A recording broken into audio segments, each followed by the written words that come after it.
Welcome back to Poppy's Kitchen, and this is going to be step one of making a sourdough bread very easy. And the whole purpose of this is that you're not spending that a whole lot of time mixing and folding and all this stuff, so you can enjoy it and you're not really feeding your starter every day. So we talked about the starters, which is in another video, to build your discard. And this has been my discard that's been sitting in the fridge all week, and I fed my starter just to get this liter. And now I'll put my starter in the fridge and feed it once a week and put the discard in here. And when you run out of your discard, this is where you want to start feeding your starter again. This is unfed. This one's particularly a little bit thick. It's going to be a little watery depending on how new it is, and it can get really watery, and you see a lot of water on here, which it will make an ethyl alcohol, and that's okay. Don't ever throw or pour that water out. Stir the discard and use it as it is. It doesn't matter if it's sitting in the fridge for a week, a month, 2 months, 3 months. Stir it and use it. Don't dump out the water and stuff, because that's all the flavor that's going to go in your bread just from this discard. So this is what makes it easy. You're not feeding the discard and getting ready to make it. You're just going to take this out of your fridge, your discard, and start your recipe. And that's what we're going to show you today is the first part. It's the night before. It's about 7 p.m. We're going to just mix this up. It's going to take no more than 5 or 10 minutes. We're going to put it in a container and we're going to set it on the counter and leave it all night. In 12 to 14 to 16 hours, or even if you had to wait a little longer on your schedule, then you're going to come back and shape it. And then we'll let it set for another hour and a half, and then we're going to bake it in the oven, and we're going to show you that in separate steps. But it's super easy and doesn't take that much time. So the first thing we want to do is have an empty bowl. You got your scale again you're going to need. We're going to do it in grams. So we're going to put our empty bowl down. We're going to zero that out by tearing that. And we're going to start with 113 grams of discard. Not fed, but discard. I like to stir it. And a little tip here, when you're pouring this out and measuring it, you kind of have to take your spoon and rip it off, because sometimes it can be a little thick. And you'll have to do that. So I'm going to go 113 grams, as you're going to watch there. Just take your time, try to get this as accurate as possible. And you can always take some back out if you get a little too much. So you just spoon it out. See how I'm just kind of cutting it across when you want to cut it off. So I'm at 108. So I'm just kind of slowing down, dropping a little bit. There's 115. So all I do is just take a little bit on my spoon, bring it back in. There's 9. And you're just going to kind of work it in until it's 113 exactly. And then what you can do is just set that aside, and you'll clean up your jar here in just a minute. All right, so the discard's done. Now we want to zero that back out. So I have just the discard in here, and we're going to do 340 grams of water. And just like your starter, you're going to use bottled water, filtered water. Try not to use chlorinated water. 340 grams of water to the starter.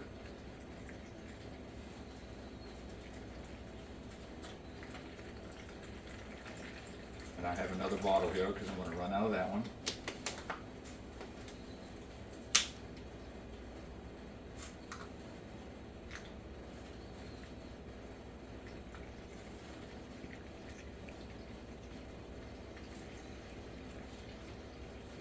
Almost there. Try to get as accurate as you can. And there is 340 grams of water. I like to take the water and the starter and just mix it together until it's homogenized.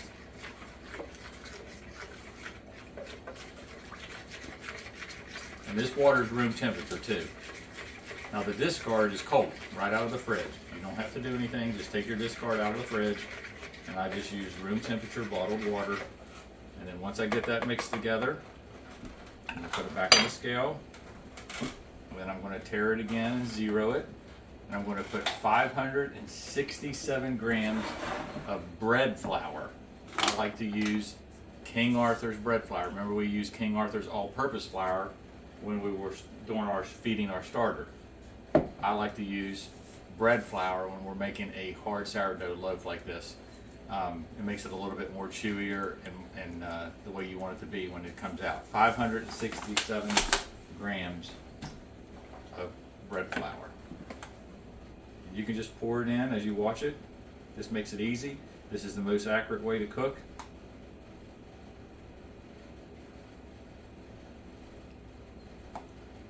Then measuring it by cups, you get a much better accuracy. Kind of easier.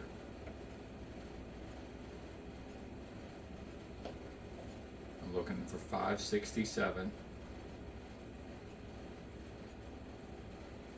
Okay, and if I put a little bit more in, you just take it out, 567.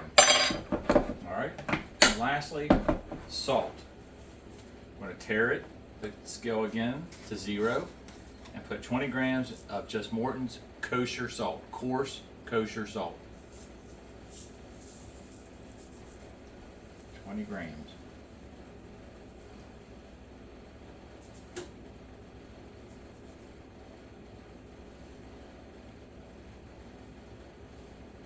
Okay, 20 grams. And that's it. And if you noticed, the only thing in this bread is starter, water, flour, and salt. And the flavor is amazing. And you get a lot of flavor from that discard that's sitting in your fridge. And if you smell it, that's where you want to mix it, and you're going to get all that wonderful flavor. Move your scale. Now I like to use, this is called a Danish whisk. Just makes it easier with the dough. We're still going to use our hand. You can use a wooden spoon, any kind of silicone type device, but these are cheap if you want to get one. It's just easy to start your mix up. What I'm going to do is get that until it gets pretty hard to stir. You'll know, no matter what you are using. But this gets the most of it mixed together by doing this.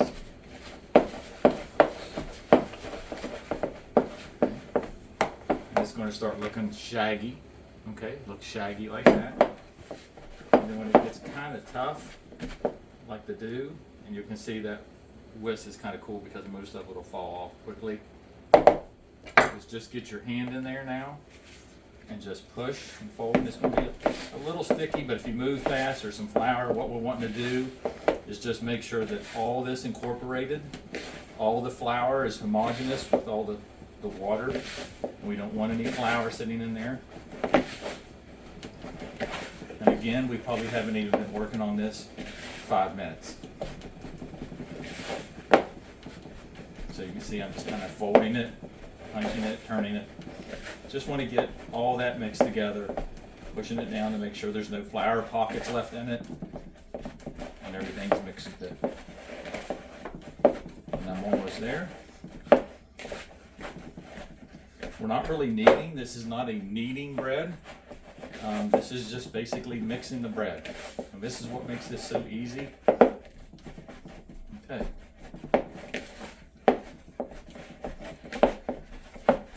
Just make sure you get it all mixed good. Using your hand.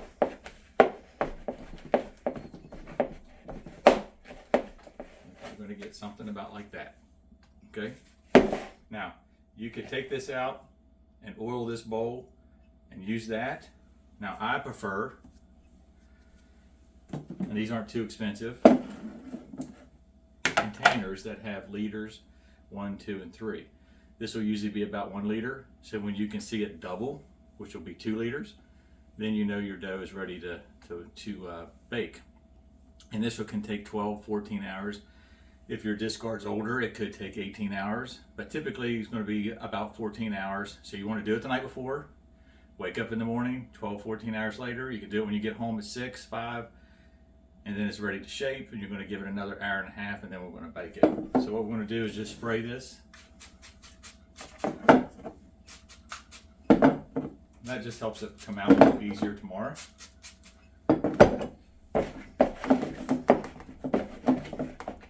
Get your dough.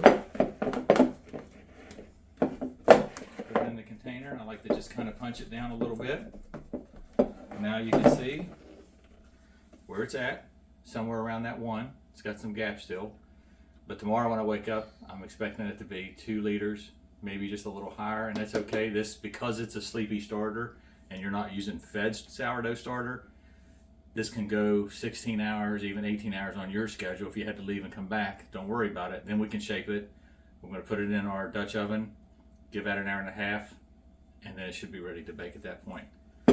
Put your cap on it, set it somewhere in your kitchen, and forget about it till the next day.